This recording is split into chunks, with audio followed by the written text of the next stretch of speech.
اس کتاب میں امام غزالی رحمۃ اللہ علیہ نے اخلاق کا بیان فرمایا، اچھے اخلاق کے اصول بھی بیان فرمائے اور برے اخلاق، اخلاق رذیلہ، ان کے اصول بھی بیان فرمائے۔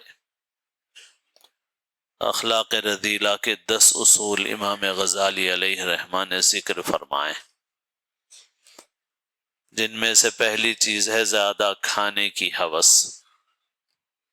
دوسری چیز ہے زیادہ بولنے کی ہوس، اور تیسری چیز غصے کا بیان اس سے پہلے ہوا،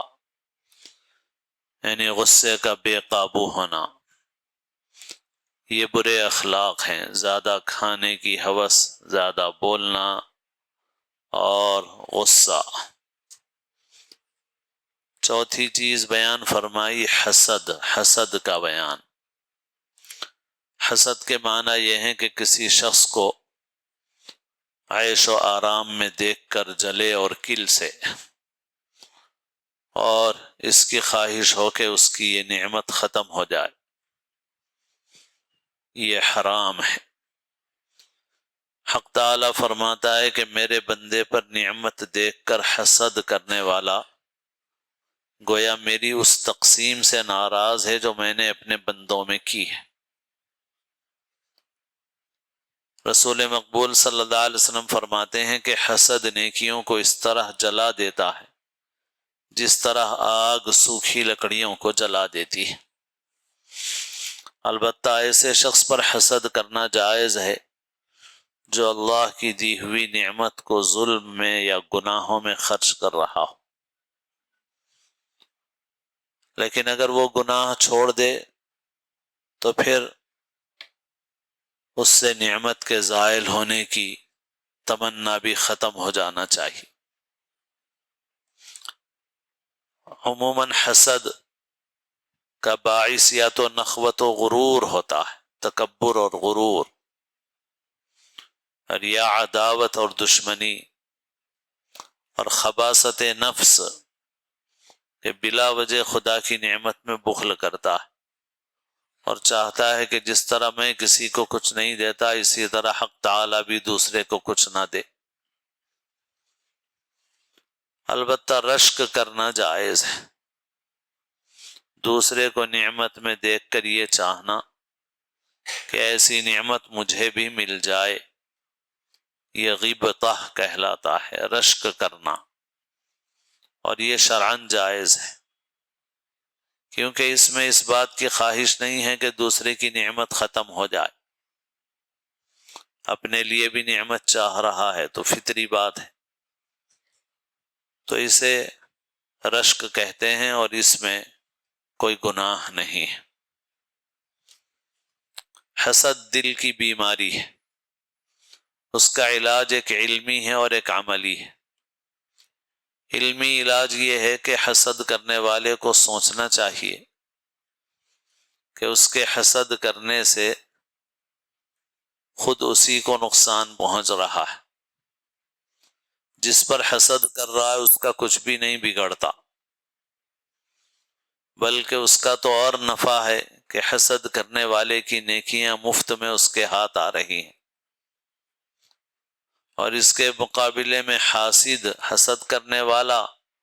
اس کے دین کا بھی نقصان ہے اور دنیا کا بھی۔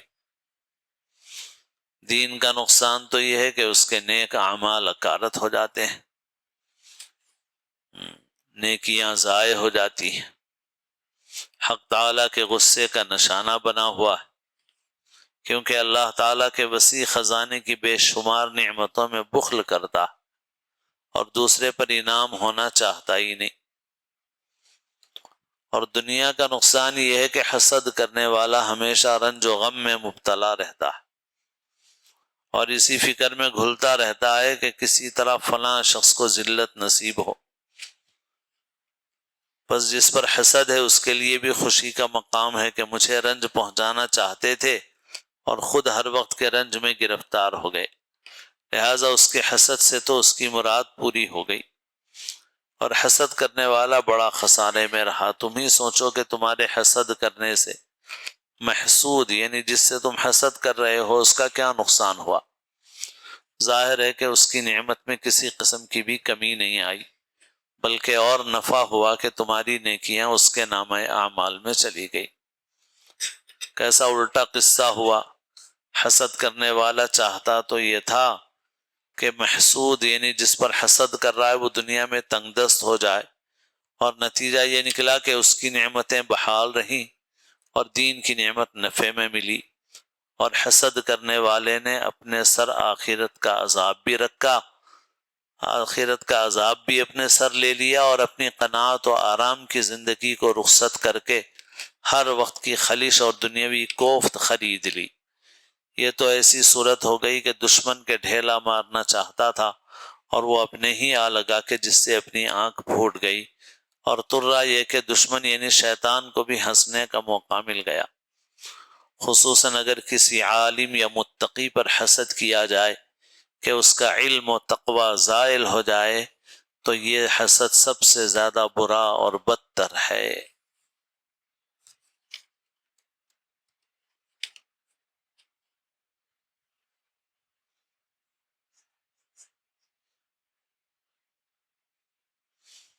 پھر آگے حسد کا بیان کیا گیا۔ اگر کسی سے حسد پیدا ہو تو کیا کرنا چاہیے؟ تو حسد کا جذبہ یہ تقاضا کرتا ہے کہ جس سے تمہیں حسد ہو رہا ہے تم اس کی عیب جوئی کرو، اور رنج و غم کے گھونٹ رات دن پیو، لہذا تم نفس پر جبر کرو اور قصداً اس کے منشا کی مخالفت کر کے اس کی ضد پر عمل کرو، یعنی جس سے حسد محسوس ہو رہا ہے اس کی تعریفیں بیان کرو، اس کے سامنے تواضع اور اس نعمت پر خوشی اور مسرت کا اظہار کرو جو اسے مرحمت ہوئی ہے۔ جب چند روز بتکلف ایسا کرو گے تو اس شخص کے ساتھ تم کو محبت پیدا ہو جائے گی، اور جب عداوت جاتی رہے گی تو گویا حسد بھی نہ رہے گا، اور اس رنج و غم سے تم کو نجات مل جائے گی جس میں حسد کی وجہ سے تم مبتلا تھے۔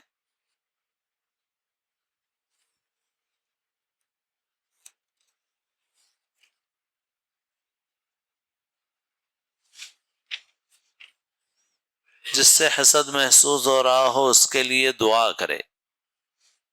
دل تو نفس تو یہ چاہ رہا ہے کہ اس کی نعمت زائل ہو جائے،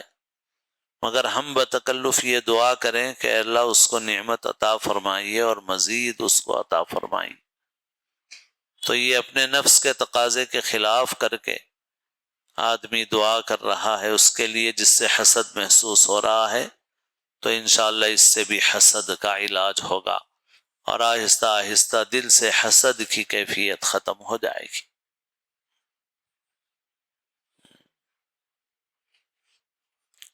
بخل اور مال کی محبت کا بیان، پانچویں چیز یہ بیان کی ہے، مال کی محبت، بخل۔ حدیث میں ہے البخیل لا يدخل الجنہ، بخیل جنت میں نہیں داخل ہوگا۔ بخل بھی ایک بڑا مہلک مرض ہے۔ حق تعالی فرماتا ہے کہ جو لوگ اللہ کی دی ہوئی نعمت میں بخل کرتے ہیں وہ اس کو اپنے حق میں بہتر نہ سمجھیں، بلکہ یہ ان کے لیے نہایت برا ہے، کیونکہ جس میں بخل کریں گے اس کا طوق بنا کر ان کے گلے میں ڈالا جائے گا۔ اور نبی کریم علیہ الصلوۃ والسلام فرماتے ہیں کہ اپنے آپ کو بخل سے بچاؤ، کہ یہ ایسی بیماری ہے کہ جس نے پہلی امتوں کو ہلاک کر دیا ہے، بس مسلمان کو شایع نشان نہیں کہ بخل کرے اور جہنم میں جاوے۔ اور چونکہ در حقیقت بخل در حقیقت مال کی محبت ہے اور دل کو دنیا کی طرف متوجہ کر دیتی ہے، جس سے اللہ تعالیٰ سے محبت اور تعلق کمزور ہو جاتا ہے، اور بخیل مرتے وقت حسرت بھری نظروں سے اپنا جمع کیا ہوا محبوب مال دیکھتا ہے اور جبرن قہرن آخرت کا سفر کرتا ہے۔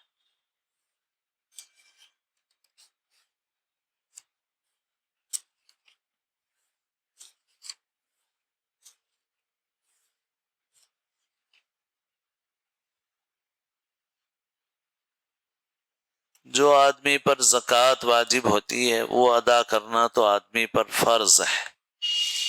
اور قرآن مجید میں بتایا گیا کہ جو لوگ اللہ کے دیے ہوئے مال میں بخل کرتے ہیں قیامت کے دن ان کو سخت عذاب ہوگا۔ اور زکوٰۃ کے علاوہ بھی نفل صدقات و خیرات، انفاق فی سبیل اللہ کا اہتمام کرنا چاہیے۔ زکوٰۃ کے علاوہ بھی بعض صورتوں میں خرچ کرنا واجب کے درجے میں ہو جاتا ہے، اور نفل اور تبرع کے طور پر جو صدقات کرے گا تو وہ بھی آدمی کے لیے نیکیوں میں اضافے کا ذریعہ بنیں گے۔ آدمی کو اپنے دل کے متعلق یہ فکر کرنا چاہیے کہ اس میں مال کی محبت زیادہ بیٹھی ہوئی نہ ہو، مال سے انسان نفع اٹھائے۔ جب بخل و کنجوسی حد سے زیادہ بڑھ جاتی ہے تو آدمی مال سے خود بھی نفع نہیں اٹھاتا، مال جمع کر کر کے رکھتا ہے، تو مال جمع کر کر کے رکھنے سے کوئی فائدہ نہیں، آدمی دوسرے کے لیے چھوڑ کر جائے گا۔ اور جائز حدود میں اللہ کی دی ہوئی نعمتوں کو استعمال کرے آدمی۔ حدیث میں ہے آپ صلی اللہ علیہ وسلم نے ایک صاحب کو دیکھا، کپڑے ان کے نہایت خستہ تھے، آپ نے ان سے پوچھا کہ کیا تمہارے پاس مال نہیں ہے؟ انہوں نے عرض کیا کہ اللہ نے مجھے ہر قسم کا مال دیا۔ تو آپ صلی اللہ علیہ وسلم نے فرمایا کہ اللہ تعالیٰ یہ پسند فرماتا ہے کہ اپنی نعمت کا اثر اپنے بندے کے اوپر دیکھے، لہٰذا تمہیں اس طرح نہیں رہنا چاہیے۔ تو بہرحال اللہ کی دی ہوئی نعمت کا استعمال کرے آدمی، اس سے فائدہ اٹھائے، دنیا کی زندگی میں فائدہ اٹھائے اور خرچ کر کے آخرت میں اس کا ذخیرہ جمع کر لے، یہی عقل مندی اور سمجھداری۔ باقی مال کی محبت میں ایسا ڈوبنا کہ مال کی ذات سے محبت ہونے لگے، یہ انسان کے لیے ہلاک اور برباد کرنے والی چیز ہے۔ اللہم صلی علی محمد وعلی آل محمد وبارک وسلم۔ یا حی یا قیوم برحمتک نستغیث اصلح لنا شأننا کلہ ولا تکلنا الی انفسنا طرفۃ عین، لا الہ الا اللہ نستغفر اللہ، اللہم انا نسألک رضاک والجنہ ونعوذ بک من غضبک والنار، رب اغفر وارحم وانت خیر الراحمین، وصلی وسلم علی سیدنا محمد وآلہ وصحبہ اجمعین برحمتک یا ارحم الراحمین۔